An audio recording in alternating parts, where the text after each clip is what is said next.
So, what is the definition of conflict?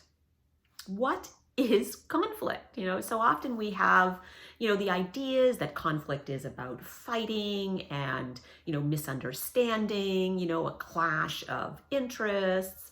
And all those things are true, However, I've developed a definition that I think is really helpful at pinpointing exactly what I need to be asking and what I need to be doing in order to switch up the negative energy, which is so often, right, what we feel in conflict, to a positive energy so that we can be channeling all of that energy into a place that we're feeling we're getting results.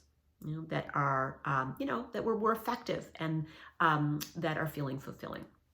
So, my definition is this: that conflict is when a person believes that their needs are not going to get met because of another person.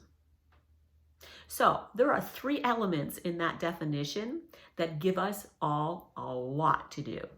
A person believes, right? So right away, beliefs, we can start to ask this question of, are my beliefs true?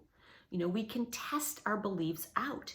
In conflict, especially chronic conflict, we start believing all kinds of things, and honestly, most of the time, they're just not true. We start assigning intention, negative motivation around why somebody is doing what they're doing. And we never get to actually test it. We never are asking the kinds of questions, either of ourselves or the other person, that have the hope of being able to understand, is there truth in this? Is this person, deliberately showing up late every meeting?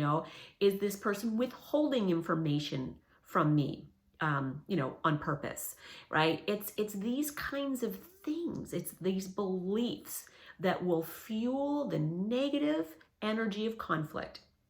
And so I have the power to stop, to think about what my beliefs are. A lot of times when I work with clients, like, they literally don't even really have an idea of kind of what they're believing, and to hear what that is, like to hear themselves say the beliefs out loud, can often just be enough right there and on the spot to realize that they're not necessarily, right, aligned with the truth. So we need to be able to identify those beliefs and then challenge whether there's some truth to them or not, right? Sometimes there is some truth, but more often than not, we've just made a whole bunch of stuff up, and then, we haven't challenged it enough. So we believe that our needs, right, aren't going to get met. And so what are our needs? When our needs are simply what I call transactional, as in transactional conflict, that you were supposed to get me a certain bit of information and you didn't, I needed that information, but probably, right, I've also called you up, or I've checked it, right? I've done something to get that need met. What happens in chronic conflict is there's deeper needs, and so, I may not be getting that information, but the very fact I'm not doing something about it so that that situation changes sustainably, indicates that there is more going on underneath the surface, and these are the human element needs, and I have videos and I'll make more videos about what these human element needs are, but fundamentally it's to recognize that we all need to feel that we are worthy, that we matter to other people, and that we literally make a difference. So when those needs aren't getting met, and I'm working with people, that where I'm feeling those needs are not met, like directly, this is fuel for conflict.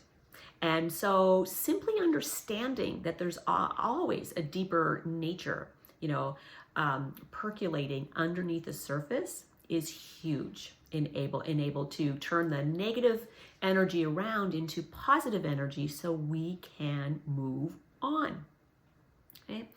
And then finally, conflict always involves another person. Yeah, right? It's personal. It's always personal. This is why conflict is so hard, is because it is personal. And, think about it. When you're walking across the room and you stub your toe on a chair or a table, what do? The energy doesn't go into blaming the chair or the table. The energy goes into who put this chair or table here, right? It's always personal. And so this is useful because that gives us a really clear clue, couldn't be clearer, that of who we need to be having more elevated conversations with, right? And it's always with the person we have the conflict with, not somebody else that we want to share the conflict with. And we all know, right, that nothing fans the fires of conflict more than when we start talking about people behind their back, right? We need to be able to address this with the person directly, But keep in mind that, if I challenge my beliefs and I understand what I really need, that conversation can be very different than the kinds of conversations we think we want to have with people that we have conflict with, right? So these are the beautiful questions, and this is the way we get to learn and grow and understand. Conflict gives us a gift, and we need to be able first, though, to understand what the inherent opportunities and potential within that conflicted situation are. And that's one of the ways we get to do that, by asking the questions, what do I believe? What do I need? And who do I really need to be having an elevated conversation with? Love to hear your comments, as always, so please post them in the sections below. And also, if you have a conflict that you would like support with, I would love to hear from you.